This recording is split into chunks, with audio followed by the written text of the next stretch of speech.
April May തന്നെ അല്ലേ? ആ മതി. അത് അപ്പോഴാ വെയിലും, അപ്പൊ പുറത്തേക്ക് ഇറങ്ങാൻ കഴിയാ. മഴ ആണെങ്കിൽ വീട്ടിൽ നിന്ന് വിടൂല. പിന്നെ സൂര്യാഘാതം അങ്ങനെ കേൾക്കും. ഏപ്രിൽ മെയ് തന്നെ മതി. ഇതിന് ഏപ്രിൽ മെയ് തന്നെയാണ് നല്ലത്. അത് മാത്രമല്ല ഭയങ്കര വെയിലൊക്കെയാണ്. ഇപ്പൊ ഓരോ കൊല്ലം കൂടുന്നതിനനുസരിച്ച് വെയിൽ കൂടിക്കൂടി വരികയാണ്. അപ്പൊ ഈ മഴക്കാലത്ത് എന്തായാലും മഴ ചെയ്താൽ സ്കൂൾ അവധി കിട്ടും. അപ്പൊ ഈ മഴത്ത് ഇങ്ങനെ വരുന്ന ഒരു ഇതുകൊണ്ട് നമുക്ക് ഏപ്രിൽ മെയ് തന്നെയാണ്. ഏപ്രിലും മെയ്യിലൊക്കെ വെക്കേഷൻ ആകുമ്പോൾ വെയിലത്താണല്ലോ, അപ്പൊ പുറത്തു പോയി കളിക്കാനൊക്കെ പറ്റും. മഴയത്താണെങ്കിൽ പറ്റൂലല്ലോ, വിടൂല. ജൂൺ ജൂലൈക്ക് തന്നെ അവധിയാണ് നല്ലത്.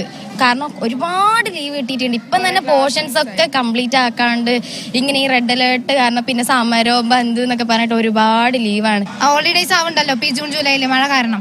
അപ്പൊ അത് കുറഞ്ഞു കിട്ടും. മഴക്കാലത്താകുമ്പോൾ നമ്മള് ക്ലാസ്സിൽ വരുമ്പോൾ മൊത്തമായിട്ട് നനഞ്ഞ് കുളിച്ചിട്ടാ ക്ലാസ്സിൽ വന്നിരിക്കണേ. അപ്പൊ അത് മൊത്തമായിട്ട് ഒരു എടുത്തിരിക്കുമ്പോ ഒരു ഇതാണ്. അപ്പൊ വെയിലാകുമ്പോ ആ പ്രശ്നമില്ലല്ലോ.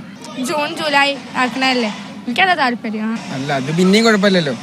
മഴയാണ് പിന്നെ സീനി. അങ്ങനൊന്നും ലീവ് കിട്ടിയാൽ നമ്മൾ ലീവ് എടുക്കല്ലോ. നോക്കാം. എപ്പോ ലീവ് കിട്ടുന്നത് നിങ്ങൾക്ക് ഇഷ്ടം? മഴക്കാലത്തോ വേനൽക്കാലത്തോ? എന്താ മഴയത്ത് സ്കൂളിൽ വരാൻ ചടപ്പാണ്.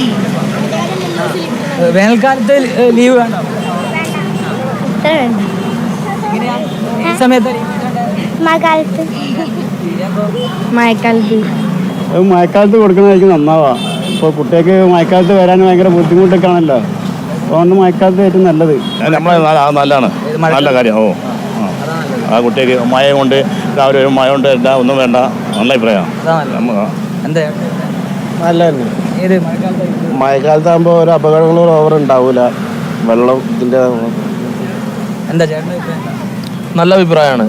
മഴക്കാലമാകുമ്പോൾ പ്രകൃതി ദുരന്തങ്ങൾ മറ്റുള്ള കാര്യങ്ങളിലൊക്കെ കുട്ടികളിൽ അപകടത്തിൽപ്പെടുന്നതിൽ കുറേ എന്താ പറയുക മാറ്റം ഉണ്ടാവും. ഇവിടെ കുറച്ച് കുട്ടികൾ കൂടിയുണ്ട്. ഈ മീൻചന്ത ഗവൺമെൻറ് ഹൈസ്കൂളിലെ കുറച്ച് വിദ്യാർത്ഥികൾ ഇവിടെ ഉണ്ട്. അപ്പോൾ നമുക്ക് അവരുടെ അഭിപ്രായം കൂടി ചോദിക്കാം. ഇപ്പം നിങ്ങൾക്ക് ഇപ്പോൾ സാധാരണ ലീവ് കിട്ടുന്നത് ഏപ്രിൽ മെയ് മാസത്തിലാണ്. അത് മഴക്കാലത്തേക്ക് ആ ലീവ് കിട്ടിയാൽ നിങ്ങളുടെ? മഴക്കാലത്ത് ലീവ് കിട്ടിയാൽ പ്രത്യേകിച്ച് നമ്മൾ ഇങ്ങനെ മഴ കാരണം സ്കൂൾ കുറേ ലീവ് ആവുന്നുണ്ട്. അപ്പം അതിന് പകരം ആ നേരത്തെ ഈ വേനലിൻ്റെ ആ സമയത്ത് സ്കൂൾ വെക്കുകയാണെങ്കിൽ സ്കൂളിൽ വന്ന് പഠിക്കുകയും ചെയ്യുക. മഴത്ത് വീട്ടിലുണ്ടാകുമ്പോൾ പ്രത്യേകിച്ച് കളിക്കാൻ പോകുമ്പോഴൊക്കെ നല്ല ഫണ്ണാണ്. അപ്പോൾ അഭിപ്രായം എന്താ വെച്ചാൽ നല്ല അഭിപ്രായമാണ്. അപ്പോൾ അത് അങ്ങനെ ആ സമയത്ത് ലീവ് വേണമെന്ന് നിങ്ങളുടെ അഭിപ്രായം? ആ സമയത്ത് ലീവ് കിട്ടിയാൽ കുഴപ്പമില്ല, കുറച്ചും കൂടെ എത്തും. അപ്പോൾ ലീവ് എപ്പോൾ വേണമെന്നാണ് നിങ്ങളുടെ ആഗ്രഹം? വേനൽക്കാലത്ത് കിട്ടണോ അതോ മഴക്കാലത്ത്? മഴക്കാലത്ത് കിട്ടണതാണ്. എന്താ നിങ്ങളുടെ അഭിപ്രായം? എന്താ ഏത് സമയത്ത് ലീവ് കിട്ടണം? 2 മാസത്തെ അവധി ഈ ഏപ്രിൽ മെയ് മാസം വേണോ അതോ മഴയുള്ള ജൂൺ ജൂലൈ മാസം വേണോ? ജൂൺ ജൂലൈ മാസത്തിൽ മതി. അത് സുഖം വീട്ടിൽ നിൽക്കാം. മഴത്ത് സ്കൂളൊക്കെ വരണ്ടല്ലോ. എനിക്കത് തന്നെയാണ് അഭിപ്രായം. മഴത്താണെങ്കിൽ സ്കൂളിൽ വരാൻ ഭയങ്കര